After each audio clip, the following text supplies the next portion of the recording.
আসসালামু আলাইকুম dear friends, কেমন আছেন? আশা করি ভালো আছেন। ডিয়ার ফ্রেন্ডস, কচুরলতি আমাদের একটি অর্থকরী প্রোডাক্ট, অর্থকরী ফসল, যা প্রত্যন্ত গ্রামাঞ্চল থেকে আমাদের পাইকার ভাইয়েরা অত্যন্ত কষ্টের মাধ্যমে কষ্টসাধ্য হয়। তারা দিনরাত পরিশ্রম করে আমাদের পাইকার ভাইয়েরা গ্রামাঞ্চল থেকে সংগ্রহ করে বিভিন্ন হাট বাজার থেকে নিয়ে আসে, এনে একটি স্থানে স্তূপ করে সেখানে জড়ো করে বিভিন্ন প্রসেসিং করার মাধ্যমে দেখা যাইতেছে দেশের বিভিন্ন অঞ্চলে তা প্রেরণ করে থাকে। সেখান থেকে আমরা পেয়ে থাকি এবং দেশের বিভিন্ন অঞ্চল থেকেও দেশের বাইরে বর্তমান কচুরলতি সাপ্লাই করা হচ্ছে। কচুরলতি সাপ্লাইয়ের মাধ্যমে বিদেশি অর্থনৈতিক মুদ্রা আমরা বাংলাদেশে আয় করছি, যা বর্তমানে কচুরলতি অত্যন্ত লাভজনক একটা ব্যবসা।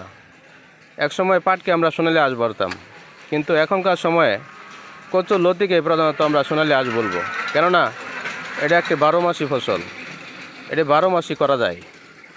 তাই এই ফসলকে অবহেলা না করে প্রত্যেকেই চাষ করার চিন্তা ভাবনা করুন। এখানে প্রসেসিং করা হয় অত্যন্ত যত্ন সহকারে। আমাদের পাইকার ভাইয়েরা সুন্দরে পরিপাটি করে তা বিতরণ করার যোগ্য করে তোলে। তাই এখান থেকেই প্রসেসিং হয়। প্রসেসিংয়ের মাধ্যমগুলি আপনারা একটু দেখেন কত সুন্দরে করছে, অথচ আমরা তো তেমনভাবে তাদেরকে মূল্য দিই না, তেমনভাবে আমরা দাম দিতে চাই না। দেখা যাইতেছে আমরা বাজারে নিয়ে গেলে তাদের সাথে বিভিন্নভাবে দর কষাকষি করি, কিন্তু তারা অত্যন্ত কষ্টের মাধ্যমে পণ্যবাহী ট্রাকের মাধ্যমে তা আমাদের ঢাকা শহর, বাংলাদেশের বিখ্যাত প্রাণকেন্দ্র কারওয়ান বাজারে পৌঁছে থাকে। ওখান থেকে বিভিন্ন লোকের মাধ্যমে দেশের বিভিন্ন স্থানে পৌঁছে যায় এবং বাহিরে কান্ট্রিতে এখন বর্তমান কচুরলতি সাপ্লাই করা হচ্ছে। কচুরলতি সাপ্লাইয়ের মাধ্যমেও অর্থনৈতিক সমৃদ্ধ করছে। তাই আমাদের পাইকার ভাইয়েরা অনেক যত্ন সহকারে তা প্রসেসিং করে আপনাদের হাতে পৌঁছে দেওয়ার চেষ্টা করছে। আপনারা দেখেন কিভাবে তারা প্রসেসিং করছে।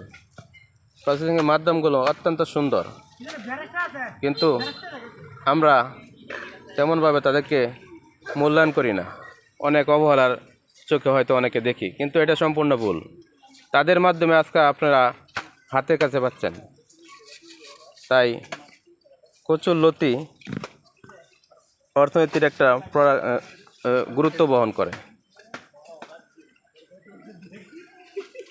ধন্যবাদ। আসসালামু আলাইকুম।